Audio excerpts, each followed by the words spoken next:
These 5 tips are for anyone who's thinking of starting a business, because with every new year, you always have a new group of people who want to start a business and simply don't know where to start. So tip 1 is think about what you're passionate about. What are you passionate about? Where do your skills lie? And just like you assess your skills and your expertise when you're looking for a job, do the same process when you're trying to start your business.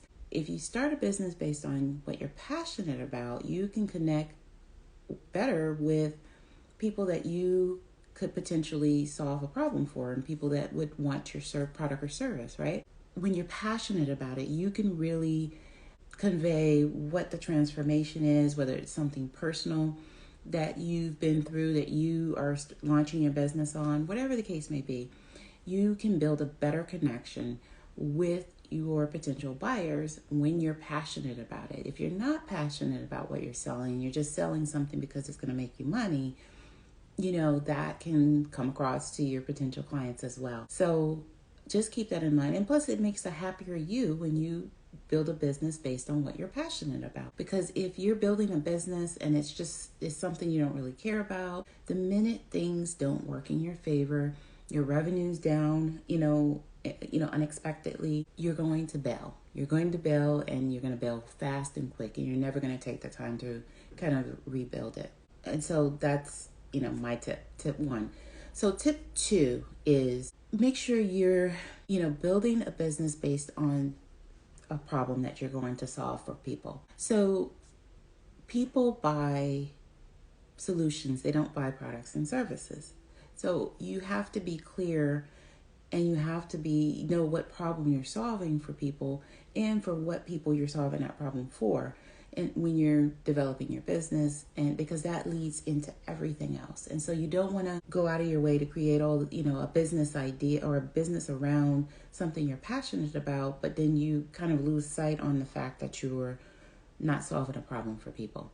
So you always have to be problem focused, and you have to keep in mind that you need to be able to solve a problem for people to be interested in your product or service. Which brings me to tip number 3. So tip number 3 is, once you know what you're passionate about, you know what problem you're solving for people, tip number 3 is to do your research. Know your market. Know what industry you're entering. What's happening in that industry.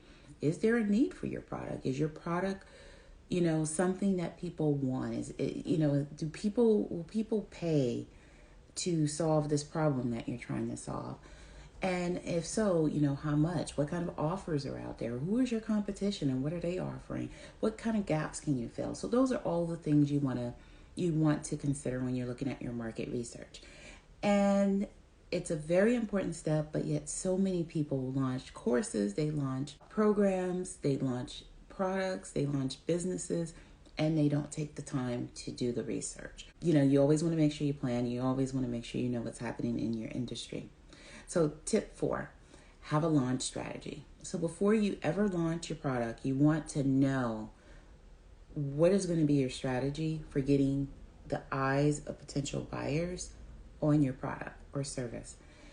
How are you going to bring them to you?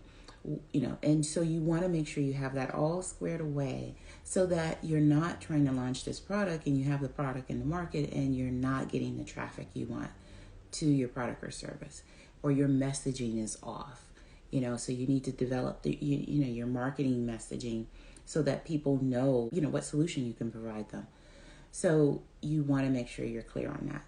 And my 5th and final tip is, as you're, building out your business, make sure you're building your business systems as well. And there's a few reasons why you want to do that. Number 1 is, if you don't have these systems, kind of built out, you can't scale. You'll never scale past solopreneur status if you don't have your systems built out. So it's very important that you do that. Number 2, you want to know what's working and what's not working. So if you don't have systems in your business and you're kind of, operating on a whim, you don't know what's working with your marketing. You don't know what's working with, some of the ads, what ads are performing better than others, what strategies are performing better than others. Do you like this business system versus that business system? Are you monitoring everything that you should based on the this new software that, someone convinced you to buy? So you have to know how your business is operating, and you need to have, systems in place to help you monitor how effective these things are. And the third reason you want to have systems in place is so that you can train others to replicate your results. So if you don't have systems in place and nothing's documented, you don't know what's working, it's really hard for someone to replicate your results because they don't know what you're doing. You have to have these systems documented. Otherwise, you can't expect your team to replicate any results if you haven't replicated results for yourself. And you have to have it documented so that you can train people to for things to be efficient and for you to get the same results every time. And so that is how you'll scale, and that is how you'll grow.